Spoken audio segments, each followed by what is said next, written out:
যার বাড়িতে গাভী আছে গাভীকে খুব যত্ন করুন। যার বাড়িতে দুর্বল গাভী, তার সুখের দিন শেষ হলো, দুঃখের দিন এগিয়ে এলো। যদি আপনার বাড়ির গাভীটা দিনের পর দিন দুর্বল হয়ে যায়, না খেতে পেয়ে অযত্নে, জানবেন আপনার যা সুখ ছিল ও সুখ আপনার শেষ হয়ে গেলে আবার দুঃখ আসবে। আর আপনার বাড়িতে যদি পুত্র পণ্ডিত হয়, মানে বিদ্বান হয় খুব বড়, জেনে নেবেন আপনার দুঃখের দিন শেষ হলো, এবার সুখের দিন আসবে। বাড়ির গাভীটাকে, আপনারা আস্থা চ্যানেল দেখেন না, টেলিভিশনে আমি প্রচণ্ড দেখি, বড় বড় মহারাজজিরা যারা খুব সুন্দর ভাগবত পাঠ করে তারা কিন্তু প্রথমে গৌমাতার সেবা করে। দেখবেন আপনারা সবাই যে গাভীর যে মানে গৌমূত্র যেটা আছে না, আমরা যে ডেটল জল দিয়ে বাচ্চাকে স্নান করাই না, আসলে পুতনা রাক্ষসী যখন কৃষ্ণকে স্তনে দুগ্ধ বিষ দিয়ে মারবার চেষ্টা করেছিল, তখন পুতনার বিরাট দেহ হয়েছিল প্রকাণ্ড, কৃষ্ণ তার উপরে নৃত্য করছিল। তো কৃষ্ণ যখন নেমে এলো তখন মা যশোদা বলল, হ্যাঁ রে তোর কিছু হয়নি তো, দেখি দেখি দেখি দেখি কিছু হয়নি তো। ওকে স্নান করেছিল এক বালতি জলে কয়েক ফোঁটা গোমূত্র দিয়ে। তার মানে আয়ুর্বেদ শাস্ত্র বলল, ডেটল দাও আর সেভলন দাও, যদি কোনো বাচ্চাকে এক বালতি জলে কয়েক ফোঁটা গোমূত্র দিয়ে স্নান করানো হয়, ও জীবনে কোনোদিন চামড়া রোগ হবে না। আমরা আসল কলির জীব উল্টো পথে যেতে চাই, সোজা পথে যেতে চাই না। যেমন যদি কাউকে বলা হয় তুই জানোয়ারের বাচ্চা, দেখবেন রেগে যাই। আর যদি ভাই তুই বাঘের বাচ্চা, আমাকে বাঘের বাচ্চা একটা আনন্দ না, একই কথা। মানে সোজা পথে চাই না, উল্টো পথে, একই কথা কিন্তু উল্টো কথা, মানে আমরা উল্টো বুঝে থাকি। আপনারা সবাই লক্ষ্য করুন, যে জায়গাতে ছিলাম, গাভী পুষবেন, আর গাভী যার বাড়িতে আছে সেই গাভীকে যত্ন করবেন, খুব যত্ন করে খাওয়াবেন গাভীকে। গাভী বাড়িতে যত আনন্দে থাকবে তত বাড়িতে সুখ আসবে। আর গাভী যদি দুঃখ থাকে, খুব দুর্বল হয়ে যায়, তবে দুঃখ আসে। যেমন একদিন এক জায়গাতে দেখছিলাম, একটা পাড়াগ্রামের মেয়ে শহরের মেয়ে বলছে, তুমি তো পাড়াগ্রামের মেয়ে, তুমি তো গাভী পোষো, গাই পোষো, আর আমরা হলাম শহরের লোক, আমরা কুকুর পুষি। আমরা মডার্ন লোক, আমরা কুকুর পুষি, সকাল থেকে কুকুর নিয়ে ঘুরে বেড়াই। আর তোমরা গেঁয়ো লোক গাইটাকে দড়ি ধরে ধরে বেড়াও, গাই নিয়ে ঘুরে বেড়াও। গাভীকে গাই বলা হয়, বলছে গাইটাকে নিয়ে ঘুরে বেড়াও, আমরা কুকুর নিয়ে ঘুরে বেড়াই। তখন মেয়েটি বলছে, শহরের মেয়েটাকে, তুমি সকালবেলায় কুকুর নিয়ে ঘুরো, আমি সকালবেলায় গাভী নিয়ে ঘুরি। আমরা যখন সকালে চা খাই তখন গাভীর দুধের চা খাই, আর তোমরা চা খাও তখন কুকুরের দুধের খাও। বুঝি ঠিক দেয় নাই এ কেমন? না না, আমরা দেখবেন ওরা বলে কি, না না আমি শহরের নিন্দা করি নাই, কিন্তু যারা কুকুর পোষে তাদের নিন্দা করি না। আর যারা কুকুর পোষে, জীবে প্রেম করে যেই জন সেজন সেবিছে ঈশ্বর, এটা খুব ভালো কথা। কিন্তু কিছু মনে করবেন না, যুক্তিতে বিচার করবেন আমার কথাগুলো অযুক্তি না যুক্তিকে আপনারা বিচার করবেন। এই জন্য কীর্তন শুনতে আসতে হয়।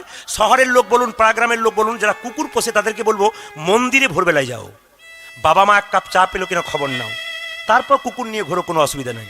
যেমন 1 জানুয়ারি একটা ছেলে কুকুর নিয়ে ঘুরে বেড়াচ্ছে, ও তখন বলছে, আমি কুকুর কেন পুষি জানিস? জীবে প্রেম করে যেজন সেজন সেবিছে ঈশ্বর। কে বলেছে? বিবেকানন্দ নাকি বলেনি? তাই তো, ঠিক বললাম? বিবেকানন্দ কি বলেছে? জীবে প্রেম করে যেজন সেজন সেবিছে ঈশ্বর। তখন সঙ্গে সঙ্গে এই যে কুকুর নিয়ে ঘুরে বেড়াচ্ছে, তাকে তার বন্ধু বলছে, আজকে 1 জানুয়ারি কুকুর নিয়ে ঘুরে বেড়াচ্ছিস, আজকের মেনু কি হবে? ফিস্ট করবি তো? বলে হ্যাঁ, আজ তো মেনু একবারে ছাগলের মাংস খাবো। কুকুরকে পুষছে জীবে প্রেম, আর ছাগলের মাংস খাচ্ছে, তখন কোথায় প্রেম? কুকুরের প্রতি যদি তোমার প্রেম বটে, ছাগলের প্রতি তোমার প্রেম বটে। মাংস খায় কারা? যাদের সামনের দাঁতগুলো বড় তারা। কুকুর মাংস খায়, তাদের দাঁত দেখবেন সামনের দাঁত দুটো বড় থাকে। বাঘ সিংহ মাংস খায়, তাদের সামনের দাঁত দুটো বড় থাকে। গাভী মাংস খায় না, ঘাস খায়, দাঁত সমান থাকে। হরিণ মাংস খায় না, ঘাস খায়, তার দাঁত সমান থাকে। তাহলে মানুষের দাঁতগুলো সামনে বড় না সমান? জোরে বলুন। তাই সমান যদি হয়, এখন মুখে বলছেন, তাহলে পরের দিনে কেন খান? না না, বিচার আমাদের তো বড় দাঁত, বিচার করুন। গাভীর দুধ খেয়ে পুষ্ট হয় আমরা, যে গাভী নিরামিষ খায়। হরিণের সঙ্গে ছুটতে পারেন একজনকে বাঘ, হরিণ উল্টে পড়ে তখন ধরে, তাছাড়া হরিণকে সহজে ধরতে পারে না। হরিণ ঘাস খায়, বাঘ মাংস খায়, ছুটতে ছুটতে হাঁসফ্যাঁস করে, হ্যাঁ, কিন্তু হরিণ কোনো হাঁসফ্যাঁস করে না। এই হচ্ছে নিয়ম। যুক্তির কথা শুনবেন।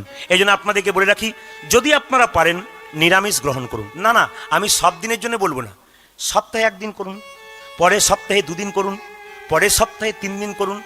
অ্যাপেলো, চেন্নাই, ভেলোর যত বড় বড় ডাক্তার আছে আপনারা যান, ওদেরকে জিজ্ঞেস করুন আপনারা কি খান। ম্যাক্সিমাম ডাক্তাররা নিরামিষ খায়, সুস্থ শরীরে বেঁচে থাকে। ওরা বলতে চাইছে, ওদের কাছে গেলে বলছে যে নিরামিষ খায় সে দীর্ঘ দিন ধরে বেঁচে থাকে, আর যে আমিষ খায় সে রোগের ঘোর করে। কেন? যে আমিষ খায় সে কলা গাছের মতো হুড় করে বাড়ে, হুড় করে পড়ে। দাদা কীর্তন শুনতে যাবেন না? আর হাই প্রেশার, কীর্তন শুনতে যাব। আর 525 সুগার, এত খেয়েছো হবে না কেন তো? আবার সকালে দেখবেন অনেকে খুব ছুটছে, দাদা কি করছেন? মর্নিং ওয়াক করছি। কেন মর্নিং ওয়াক? কেন হরে কৃষ্ণ বলে নাচতে পারো সকালবেলায়, দেখবে তোমার মর্নিং ওয়াক হবে না, সব ওয়াক হয়ে যাবে।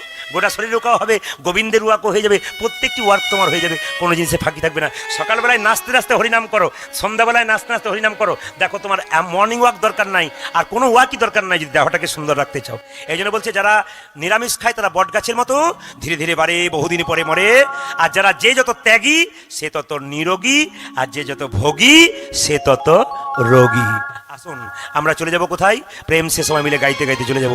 আপনার সবাই মিলে চলুন আমরা সেই জায়গায় চলে যাই, শেষ জায়গায়।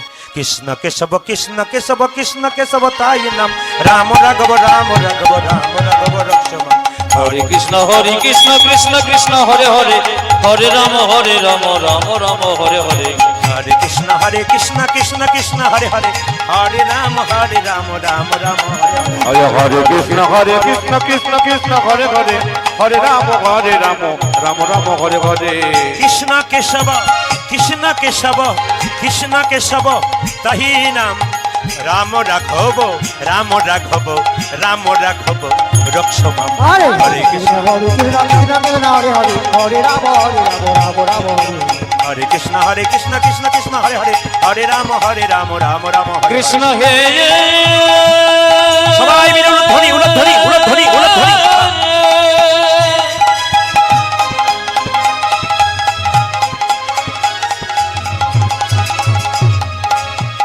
প্রভু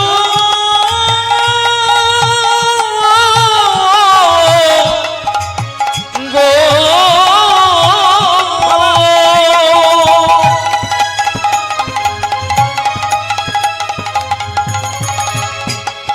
তুমি দেখো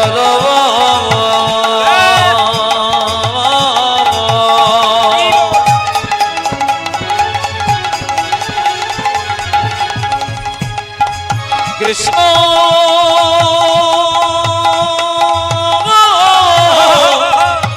কৃষ্ণ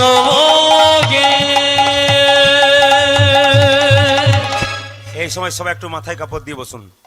বিষ্ণুপ্রিয়ার অন্তর্ধান কাহিনী বর্ণনা করব। নিমাই সন্ন্যাস নিয়েছিল কত বছর বয়সে বলেছেন? জোরে বলুন। বাহ, তখন বিষ্ণুপ্রিয়ার বয়স কত ছিল কারো জানা আছে? বাহ, খুশি, আমি খুব খুশি। আমি এই জন্য টেস্ট করলাম যে আমার কীর্তন কজন শুনে তারা বলে দেবে। বিষ্ণুপ্রিয়ার বয়স তখন মাত্র ছিল 14 বছর। আচ্ছা মায়ের একটু হিসাব করে বলুন, 14 বছরের যে মেয়েটা, সেই মেয়েটা কোন ক্লাসে পড়া উচিত? ক্লাস 9।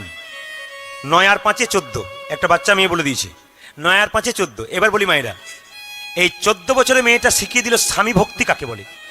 আজকালকার মেয়েদের স্বামী ভক্তি নিউ ডিজাইনের, বলবো না বাদ দিয়ে দেবো।